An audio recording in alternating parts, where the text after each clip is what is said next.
All right, so before we get into the video, I was working out. I already filmed and edited my July update video about what's going on with my study in July moving forward. So you're going to see that here pretty quickly.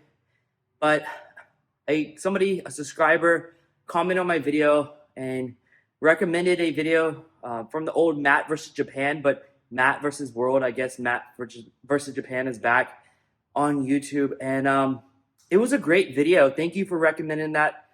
And what you're gonna see in the video that comes right after this, I literally just watched the Matt versus World video as I was working out, and there's some really great points in there. It kind of relates back to my plan as I'm approaching 1,000 hours. In the video, Matt mentioned about interference and studying, and how if you actively study, it can definitely hinder your ability to learn the language later to a higher level.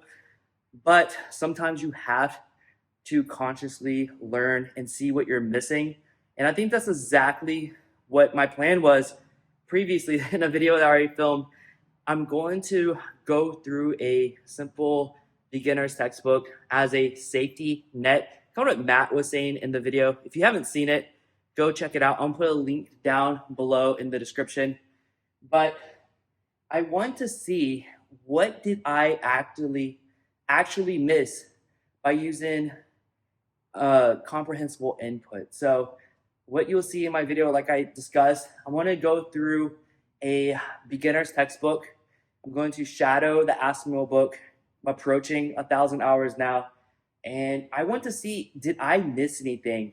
And kind of how Matt says, to a certain point, I mean, I'm an older language learner. I'm approaching 40. I wasn't even planning on making this video, honestly, so I don't know how my hair even looks. But sometimes you have to use, know what you're missing so you can start dwelling on that now. Like, I need to know, what am I not subconsciously picking up? Is there any gaps? And he mentioned about pitch accent as you get older, past 20. I'm way past 20 now, that you may have to consciously study it in order to briefly go over, just briefly, like what I'm about to do in this textbook, just so you can start paying more attention to it, even subconsciously, to be able to pick that up to get to a higher level as the final product. And that's exactly what I'm planning on doing with Thai. I'm not throwing away, comprehensible input and immersion style learning yet. I'm still working on it. But just like Matt just said in this video, you have to have some type of safety net or some type of net to see, you don't know what you're missing. And there's not that many language learners of Thai, especially on YouTube. I don't even know what are the main struggle points besides, tones and whatnot. But what do a lot of English native speakers miss when studying Thai? And we're going to find out on my YouTube channel, obviously, about what am I missing approaching 1,000 hours of comprehensible input that a beginner textbook will just tell you right from the beginning. So let's get back to the video right here. All right, so I've been studying Thai now for over a year. I've been primarily using comprehensible input. I'm over 700 hours of learning Thai through comprehensible input, using the Comprehensible Thai YouTube channel. I have adventured off quite a bit now. Things are completely different now than they were about 3 months ago. It is absolutely insane. So let me go over a few updates just in case you're wondering, where have I been?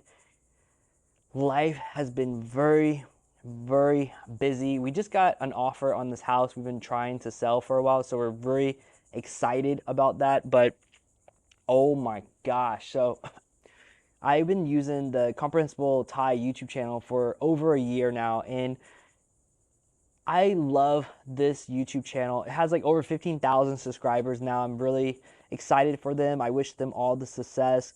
I wish they continue to grow. But the more I ventured out, the more I just fell in love with Thai even more. So I eventually went out to the individual teachers. And if you looked at my playlist, I'm going to post my 700-hour playlist. I'm not doing as much as before. As I said in previous videos, the summertime is going to be very hard for me to make constant content and keep up with Thai as much as I want to. Going to fall will be different. It's going to go back into a focus. We're trying to get 3 to 4 hours every single day. Right now, I'm lucky to get more than an hour of Thai comprehensible input, but I ventured out to Riem Thai. I've been watching a lot of her videos. I adventured out to Understanding Thai, and right now I'm on a binge phase of Understanding Thai and watching all the older videos with Kru Fa and Kru Ying. Those are right now my favorite 2 teachers from the Thai Comprehensible Input channel. They have their own channel, so if you just want to focus just on them, I'm going to put a link down below. Right now, that's what I'm doing. I'm just binging those older videos. There's something about them where I find great enjoyment of just watching those videos, and I find a lot of enjoyment just watching those older videos. Again, with Kru Fa, Kru Ying, those are some of my favorite videos right now. But I'm in this weird spot, and let me know in the comment section below, are you in a similar situation? Have you been in this situation? Because this is kind of new for me. So I've studied languages before, and I used like a textbook method, and then I started using native content later. But it seems like right now my understanding of basic everyday Thai is so great, where I find myself getting, I hate to say it, bored of the comprehensible input method where they talk a little bit slower. I have become so used to just native YouTubers talking in Thai about everyday life functions, where the comprehensible input, oh, there's a squirrel eating the sea grapes. Haven't seen that before. I became so like, my comprehension is so much higher now that, do I keep watching the comprehensible input channel? Do I? Because the understanding's almost the same now, depending on the genre. And this is where I'm thinking, where I'm just gonna really select what videos I watch from the playlist moving forward, because I feel like that I can just replace most of the everyday things like going out to eat, hanging out with friends, what are we doing, travel videos, like anything that involves everyday life events, eating food, ordering food. Like, I can just watch native content at this point. I don't see the reason to keep watching the comprehensible input for those. The problem where I come into is like a little bit more specialized content. So even if I binge watch native content on certain subject matters, it's so hard for me to 100% grasp the words right now. So I'm in this weird gray zone where I'm trying to watch native content for, multiple things, and everyday life things are great, but every so often there'll be an entire sentence or two that has multiple words that I do not know. I can't put it together yet through the context. Now, I know if I was watch enough, but the problem is that they're not pointing to the things. This is why daily activities are so easy to understand in Thai, where I feel like I can watch native content and understand almost every single word as long as they stick to that slice of life that I'm really familiar with. Do I watch comprehensible input videos that are about slice of life? I think that's a no for me, because I don't get much from it. Now, what I do find that I'm still struggling with is that things outside of a genre that I'm used to, outside of everyday life things, I still find some of those vocabulary words very hard to grasp just watching a video. I've watched quite a few real estate videos, and they quickly talk, say, about the kitchen, right? And they're talking about the kitchen, and they use like 3 or 4 words that I have never heard before, and they're pointing at a kitchen, right? So how do I know what they're talking about? Because I can't read, so I can't read the subtitles. I cannot just in context at that moment, because I don't know multiple words back to back when they're describing the kitchen. What does what mean? And I tried watching multiple, real estate videos, like maybe this means like it's granite or it's quartz countertops, but they're using like more sophisticated words with some of these other real estate videos. I'm like, okay, do I really know what they're saying? Could I just benefit if I had subtitles and I could literally just read and get what they're saying immediately? So as we move forward, I'm going to keep thinking really deeply about this. I'm still going to wait until about 1,000 hours to start talking with other native speakers. I do plan, I've been reaching out secretly to some of the Thai YouTubers to see if we can get them on this channel and I can start practicing Thai for the first time with them and be able to document my first time speaking with a native speaker with you, my audience. So make sure you subscribe if you want to see what is it like speaking for the first time after like 1,000-hour silent period. But going up to that, I might be switching things around slightly. Something I probably want to go over fairly quickly is going through a standard textbook one more time. In the beginning of my Thai learning journey, I went through the Assimil textbook, I went through the Teach Yourself and the Becker's book. Now, I didn't focus on vocab lists, I didn't dwell on grammar. My main goal was to understand the dialogues in the text. I kind of grouped them together. So like every 3 chapters, I kind of grouped together and really dive down deep to understand the dialogues in there. I was thinking about running through a book that I haven't used yet. It was I got it a long time ago. I didn't use it. It's called Colloquial Thai. I wanted to just dive through there, see like, did I miss anything? So I'm gonna be spending, I've already spent over 700 hours using comprehensible input. Is there anything that I missed? Is there any gaps after almost 1,000 hours of listening to native content, comprehensible input content? Do I have any gaps that somebody who just went through a textbook may have? So I wanted to do that and document how I feel going through a text. I'm not studying a textbook. I'm not just throwing this all away and being like, okay, I want to go back to textbook studying. But I just want to give an honest review. Like after 700, 800, 900 hours of using comprehensible input, is there anything that I missed? And be honest about it. Like, did I miss a very easy grammar point by not using a textbook and studying for over 1,000 hours using this natural method? Is it lacking in anything? Are there words that I have absolutely no idea what they mean? I could just learned it easier just by using a textbook. We're gonna find out on this channel. I also wanted to possibly integrate shadowing at this point as well. I know some people don't like shadowing, and I see on YouTube now it's not as popular as it used to be for language learning, but I had pretty good success with that with other languages.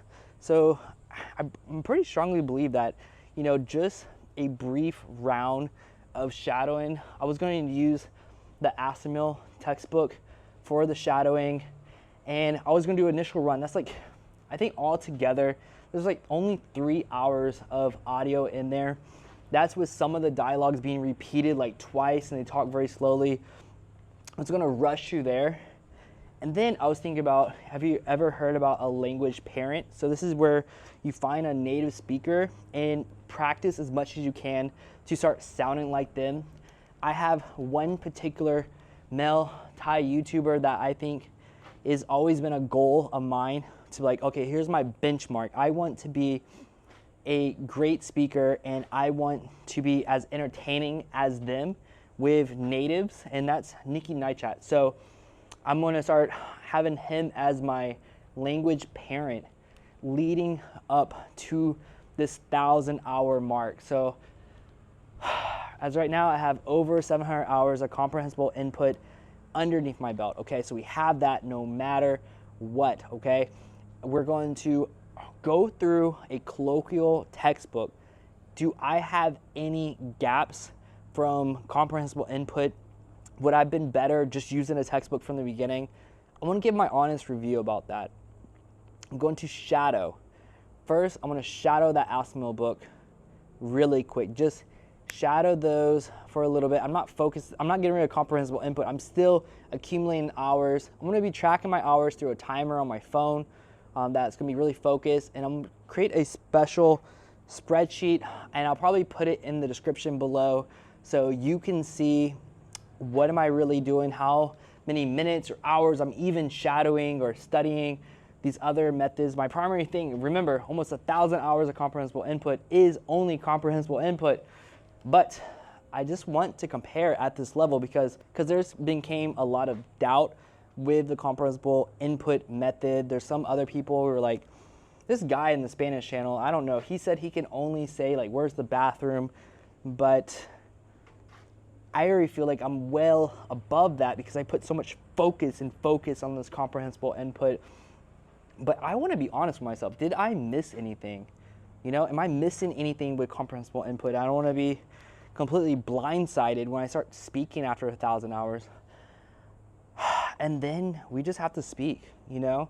Some people, I know they wait like 2,000 hours before they start speaking. I think that's insane. I don't have that much time. I'm trying to document the process the best I can. And I think my situation is going to be more realistic to most people. Those people that spend 2, 3, 4,000 hours of comprehensible input, oh my gosh, come on. So I would love to do that. I'm pushing 40. I have other things I want to work on. I started another YouTube channel as well. And right now it's not my primary focus. I'm just trying to still, you know, get to the point where I'm knocking out 2, 4, 5, 6 hours of comprehensible input. And it's going away. It's going away from the comprehensible input YouTube channels, okay? So when I say that, just be aware, it's going away from that and more to native content because I want to sound as native as possible. I want to understand native content as much as possible. And I'm trying to get rid of this crutch as much as possible because I would say if you just always stick to the same teachers, there's only a few of them for Thai that go to the advanced level. You're not going to be able to understand everybody. I've came to this realization because when you go to Thailand, you talk to people from Thailand and you listen to them, it's like, wow, I can really tell right now this person's from North Thailand, South Thailand, Central Thailand. This person's from Isan. Like, I can understand those things now, but if I just stick to the same teachers, I'm not going to be exposed to everything. So this has really got me thinking a lot right now. Remember, this is just a self-documentary. It's not facts. You don't have to do what I'm doing. This is just me talking like a regular person, documenting my Thai learning journey because I want to start using Thai as soon as possible and document it on this channel, my Thai growth. This channel's goal is not to be a language learning channel for years and years. This channel's the objective is become a fluent speaker in Thai and use it in a productive manner. This is not going to be the channel that we're going to be learning Thai for going on 2 to 3 years and we're still not Thai speakers yet. This is not the objective. We are going to be Thai speakers on this channel no matter what it takes. So make sure you subscribe to the video. I have a lot more interesting content planned and it's going to be coming out in the next few months as we approach 1,000 hours. And I got some stuff you probably don't want to miss if you're using comprehensible input because I'm going to be telling you exactly what you might be missing. So stay tuned to that. I'll see you in the next video right here. Take care.